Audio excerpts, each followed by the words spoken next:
Bonjour, je m'appelle Szabo et je suis master sommelier et journaliste basé à Toronto, critique principal avec winealign.com et aussi l'auteur du livre Volcanic Wine, Salt, Grit and Power, publié en 2016. My thanks to the Vinora Association for inviting me to this event to celebrate the launch of the Volcanic Origin label. Clearly I couldn't participate in person, unfortunately, but I'm happy to say a few words here via video. By way of a brief background, my interest in volcanic wine stretches back well over a dozen years to an article I wrote around 2010. And while researching this article, I came to discover that there was an amazingly rich world of volcanic wines. And this eventually turned into a book. It's been out of print now for many years, but I'm happy, however, to share that an ebook of the original version will be available before the end of June. And then we can talk about a second edition, one that will definitely include the Auvergne region this time, je promets, Léa. I've also hosted 4 editions of the Volcanic Wines International Conference. This conference was co-founded with Colangelo and Partners in New York City, with the goal of educating the trade and sharing my fascination with wines grown on volcanic soils around the world. The first edition in 2018 consisted of a series of masterclasses on volcanic wine regions, along with a walk-around grand tasting of volcanic wines from over 80 wineries around the world. And this format was repeated for the 2019 and then 2020-23 editions. And last year, in 2024, we added the world's first Volcanic Wine Awards.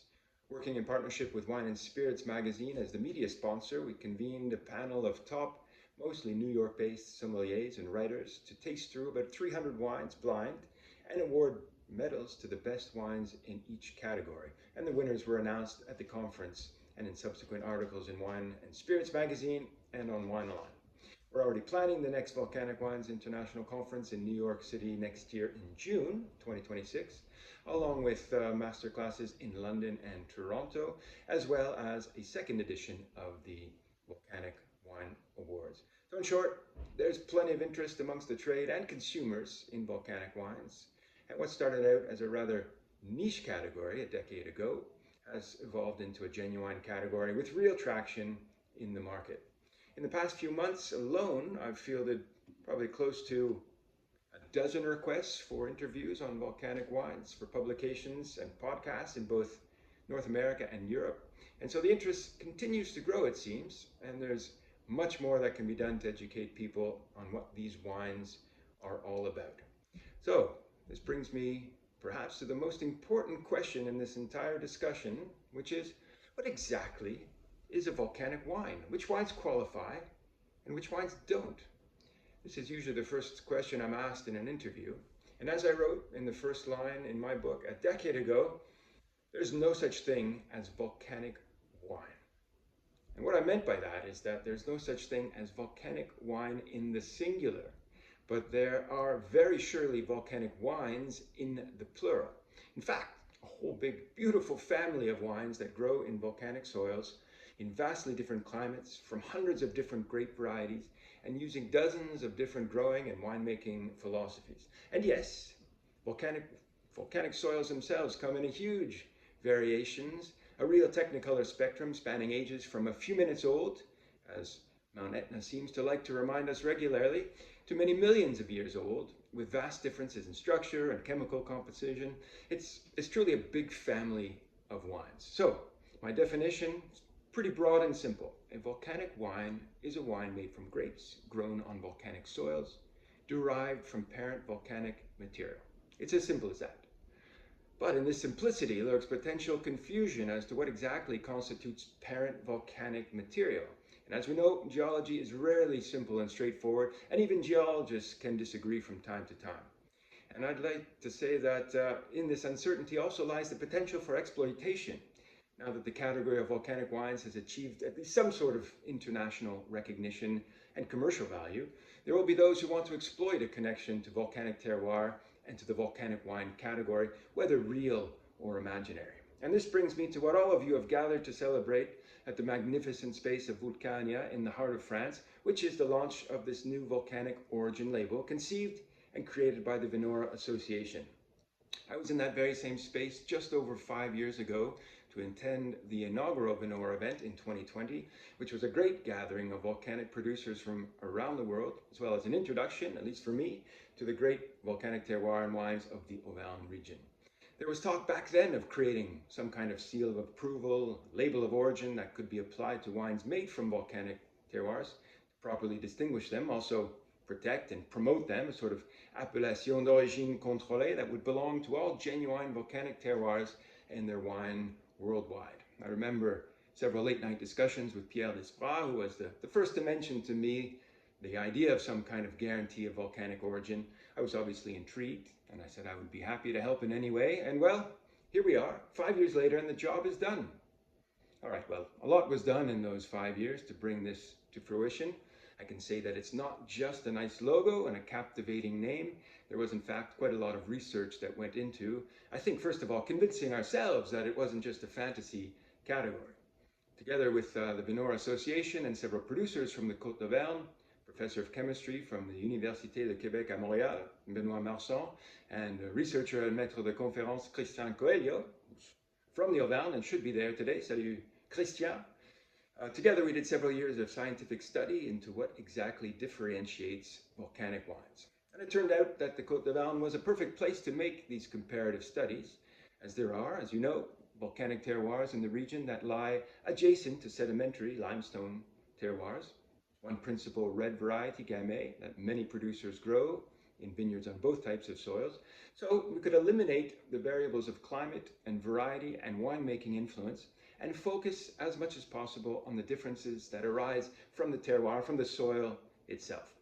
And the investigation started with the soils, their chemical composition, structure, etc., and carried on into grapes, must, the finished wine, and all the way through to sensory organoleptic evaluation of the wines themselves. I'm sure these details of the study have already been explained to you, and I invite you to read the full results, which you can find online. But what I found fascinating, and what the tasters I gathered here in Canada to be part of the research also found fascinating as we tasted through the samples of volcanic and sedimentary Gamay, were the visual and tasteable differences that consistently emerged over the years of the study, which could also be measured and scientifically validated. I can tell you that made us all feel a lot better and more confident about the existence of volcanic wines. I mean, in the end, we all know that terroir matters and that these volcanic wines taste differently, but it's nice to have some scientific rigor and definition behind our fantasies of flavor as we taste and describe volcanic wines. And it's precisely this scientific rigor that gives the new volcanic origin label the credibility it needs to stand out in an already overcrowded market where everyone is scrambling for attention. And the scientific underpinning also gives the volcanic origin label integrity and authority, and also, I think, longevity, as it's not just a marketing sleight of hand or a made-up story. It's real, it's verifiable, it can be trusted, and it matters. No doubt you already know the key criteria for a wine to be approved. It includes the need to be 100% from recognized volcanic soils. It requires full traceability of parcels and grapes, much easier these days as it's a legal requirement in most countries anyhow. And most importantly, it requires the scientific and geological validation of each terroir by qualified volcanologists. This means that a wine grower anywhere in the world can apply for the volcanic origin label by submitting a file with location data, soil samples, which will then be assessed through a rigorous review process. There is a cost, of course, to producers, but everything has a cost. It's no different than an organic or biodynamic or regenerative certification. The real question is, how valuable will this volcanic origin label be? What is the value for consumers, sommeliers, wine merchants, winemakers? Remains to be seen, of course, but obviously I'm a believer in the distinctiveness of volcanic wines. I'm also a believer in authenticity, in typicity, and indeed what the appellation d'origine contrôlée system is founded upon, that is, usages locaux, loyaux et constants. With the volcanic origin label, we might have to give up the usages locaux, because the whole volcanic wine world is invited to share in this identity, but we can certainly keep the loyal and constant part, which means that these wines are faithful to their volcanic origins and consistent in how these origins are expressed. And notice I'm not talking about quality. That's another discussion and a much harder concept to define. Quality is a rather slippery thing at the end of the day. But so long as this label applies to truly distinctive and authentic, consistent and loyal wines, I think the appreciation of them will follow closely behind. It's a definite value add for all parties in the life cycle of wine from producer to consumer. It's also a refreshing twist to the old narrative of what wine is, a modern expression of the ancient link between a vineyard and a wine, one that gives pride of place to terroir. And I think this is critical in a world where we run the risk of detaching wines from their origins and turning them into mere marketable commodities with flavor profiles designed in a boardroom. And that's something worth fighting for. So many thanks again to Vinora Association for bringing this project to fruition. And with that, I'll leave you to the celebrations and let you come to your own conclusions about what volcanic origin means and what these wines share, what distinguishes them, and what unites them into one big, happy volcanic wine family. Merci beaucoup et bonne dégustation.